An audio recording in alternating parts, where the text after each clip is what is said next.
그런데 비트코인 다르죠. 비트코인이 만약에 금의 역할을 일부 갖고 온다면 비트코인은 실제로 가요. 그래서 우리가 비트코인을 달러 레일이나 금 레일의 대체로 쓸 때는 달러 레일을 쓸 때는 미국을 밀어야 되고 금 레일을 쓸 때는 상해를 믿어야 되는데 이 비트코인 레일을 쓸 때는 실물 비트코인이라 그러면 비트코인 싫어하는 사람들은 경기를 부리지만 실물 비트코인이 있어요. 실물 비트코인을 갖고 오면은 아무도 안 믿어도 되잖아요. 이게 비트코인의 핵심이거든요.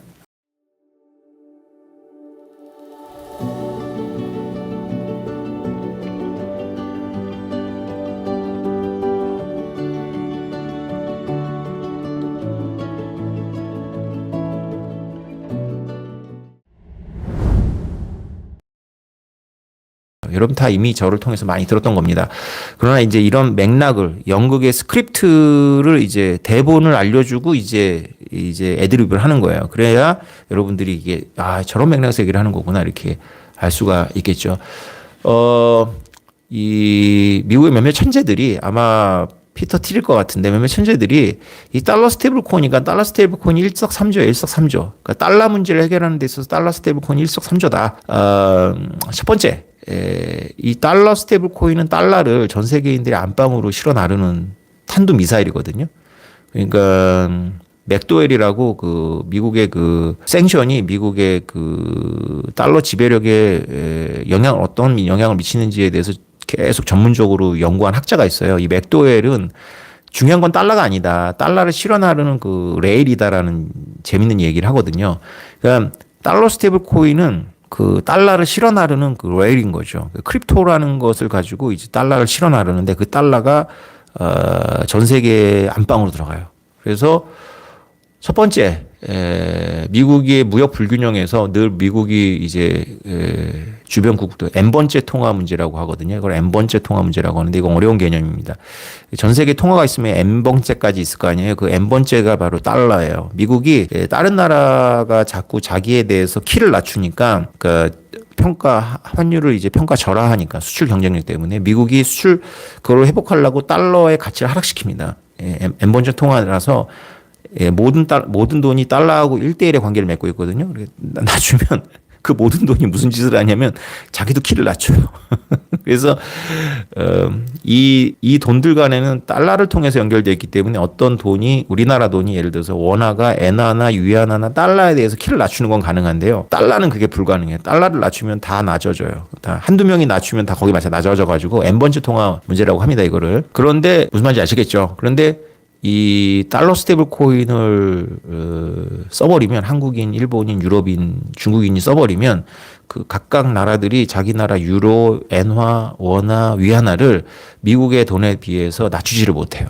예. 그러니까 미국의 돈에서 대해서 자기네들의 가치를 평가 절하한다는 거는 자국 국민들이 달러로 도망을 못 간다는 전제에서 이게 가능했던 건데 달러로 다 도망을 가버리기 때문에 이거 잘못하다가는 완전 인플레이션 폭탄을 맞게 됩니다. 그래서 무역 불균형을 환율 조작을 통해 갖고 제어하려는 곳으로부터 이제 미국이 정책적 재량권을 왕창 얻게 되는 거죠. 그러니까 브레이튼 시스템에 의해 가지고 로컬 통화한테 줬던 재량권을 회수한 겁니다. 쉽게 말하면. 두 번째는 이제 그 부채 문제예요. 그건 우리가 알고 있는 거죠. 지니어스 액트에서 이제 채권에 대해서 연동은 되게 되어 있으니까 이제 테더가 이제 타깃인데 테더가 이제 비트코인도 갖고 있고 이더리움도 갖고 있고 금도 갖고 있고 위안화 기반의 채권도 갖고 있는데 이제 이거를 이 법이 1년 반인가 유예 기간 동안 테더가 바꾸지 않으면 아마 기소당할 거예요. 그래서 바꿔야 되는 거죠. 그래서 다 미국 채권을 바꿔야 됩니다. 그래서 미국 채권으로 바꾸면 미국 채권의 단기 채권이지만 어쨌건 수요가 폭발하겠죠. 그걸 이제 미국 트럼프 정부 안에서 이제 2조 달러까지 늘릴 거고요. 그리고 이제 보수적으로 그 이후로는 이제 이게 20조 달러까지 늘어날 가능성이 있습니다. 지금 3천억 달러 정도 되죠. 그러면 이제 미국이 단기채 시장이 튼튼하면 이제 장기채를 단기채 팔아가지고 대사하면서 10년물의 수익률을 조절할 수가 있어요. 그러니까 10년물의 수익률이 이제 연준이 정하는 게 아니라 실제로 시장에서 정해주는 이자율입니다. 그래서 그게 굉장히 중요하고요. 그래서 부채와 이자율 재량권을 얻는 데 도움이 되죠. 그 채권 문제. 세 번째가 이제 지정학적인 이제 효과가 있습니다. 중국이나 이런 나라들이 그 달러가 생션을 하니까 달러에 대해서 대체적인 어떤 그런 거를 하는데 다시 달러 레일을 까는 거죠. 그게 이제 기존의 스위프트라든가 코레스 은행들 같은 그런 망이 아니라 크립토에서 망을 까는 거죠. 그래서 도망을 못 갑니다. 그래서 브릭스나 이런 데가 헛꿈 꾸는 거죠. 그 국가들은 뭐 위안화 결제망, 뭐 러시아가 하는 결제망으로 갈 수는 있는데 그 국민들이 그냥 달러를 너무 좋아하니까 달러를 쓰게 되면서 국가의 의지랑 무관하게 그냥 달러 시스템 안에 있는 거예요. 달러 시스템 안에. 그래서 미국 입장에서는 이게 달러 발행자들만 다 관리하면 결국 또 퓨상스를 얻는 겁니다. 퓨상스가 억제된 힘이잖아요. 그래서 굳이 포스를 쓰지 않아도 야 우리가 다 보고 있는데 니네 돈 흐르는 거 이렇게 되는 거죠. 그래서 결국은 달러 스테이블 코인이 세 가지, 그러니까 환율 조작, 그 다음에 부채 문제, 그 다음에 달러 레일에서 이탈하는 국가들을 다시 달러 레일로 갖고 오는데 도움이 되는 거죠. 자, 이해가 됐습니까? 자, 이게 달러 문제의 결론이에요. 또 하나는 뭐냐면 비트코인입니다. 이건 이제 논란의 여지가 있는 거죠. 비트코인. 그러니까 우리가 얼핏 보기에는 트럼프가 당선되기 위해서 비트코인을 막 띄웠다가 당선되고 나서는 비트코인에 대해서는 정작 뭐 전략적 자산이라고 립 서비스만 하고 실제로는 뭐 수사 과정에서 파는 것만 이제 못 팔게 했을 뿐 실제로 비트코인 정책이 없어 보이잖아요. 그런데 꼭 그렇게 보기가 어렵습니다. 왜냐하면 물론 바이든 정부 때 이루어졌지만 ETF를 통해 지금 110만 개, 120만 개의 비트코인이 미국 금융권 안으로 들어왔거든요. 저는 이제 이 책에서 주장하는 거고요. 저는 이제 이 책을 통해서 주장을 이제 합니다. 그러니까 주장을 했다는 건 제가 여기 베팅을 좀 했다는 거죠. 저는 정통학자가 물론 아니기 때문에 막 해도 됩니다. 왜냐하면 매장을 안 당해요. 왜냐하면 매장 당할 만큼 학계 존재감이 전혀 없기 때문에 마음대로 하는 겁니다. 이게 바깥에 있는 아웃사이더의 자유죠. 이것 때문에 아웃사이더 하는 겁니다. 원에서 아웃사이더 하는 사람이 어디 있겠습니까? 하다 보니 이렇게 된 건데, 그나마 위안을 갖는 거죠. 매장 하려면 키워주고 매장해야 되는데, 키울 게 없어요. 그래서 막 주장하는 겁니다. 그렇다 해서 제가 사회적 명예나 이런 게 없는 건 아니라서 함부로 주장을 안 하죠.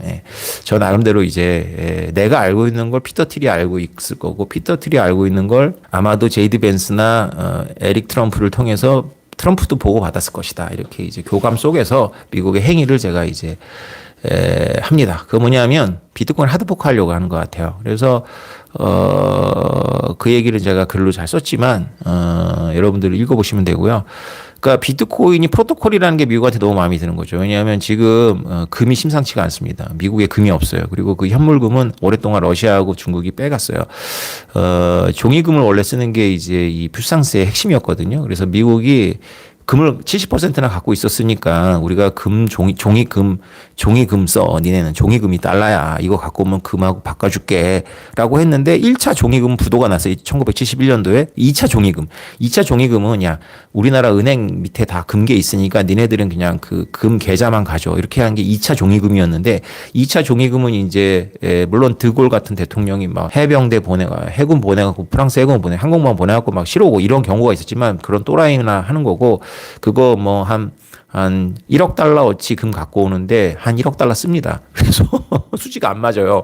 그런데 이제 러시아하고 중국은 실제로 금을 막 이렇게 오랫동안 한 겁니다. 왜냐하면 이들이 쫙 봤더니 이 글로벌 금융 시스템이 너무 기울어진 운동장이야. 그 맨 마지막 돌은 미국 달러하고 미국 달러 연결된 미국의 그 트레저리 그러니까 미국의 국채야. 그거보다 더 우리 인류의 기억 속에 더 깊은 그 자산이 있을까? 그거는 금이지. 그래서 금을 가져가면 제 아무리 미국이라도 나중에 생션해 버리면 거기서 대답이 안 되는 거예요. 나중에 미국이 생션해 버리면 금을 쓴다? 근데 금을 어떻게 쓰죠? 생션해 버렸는데 결국 그들이 미국의 생션에서 이제 우회하는 루트를 하려면 전자금을 써야 돼요. 전자금이 뭐냐면 상해가 이제 야 우리 금 있는 거 니네 알지? 자 코드 써 이렇게 해야지. 금을 막 제트기에 실어가지고 보내고 이러는 거 아니 불가능합니다. 비용이 더 들죠. 그러면 결국 그거는 똑같아요. 금을 믿느냐가 아니라 중국의 그 퓨상스를 믿느냐는 건데 미국의 퓨상스도 미국에 의해 가지고 보스로 변하면서 내가 금을 아무리 종이금 많이 갖고 있어도 미국이 동결해 버리면 그만인데 중국을 믿어요 사람들이. 그건 있을 수 없는 일이죠.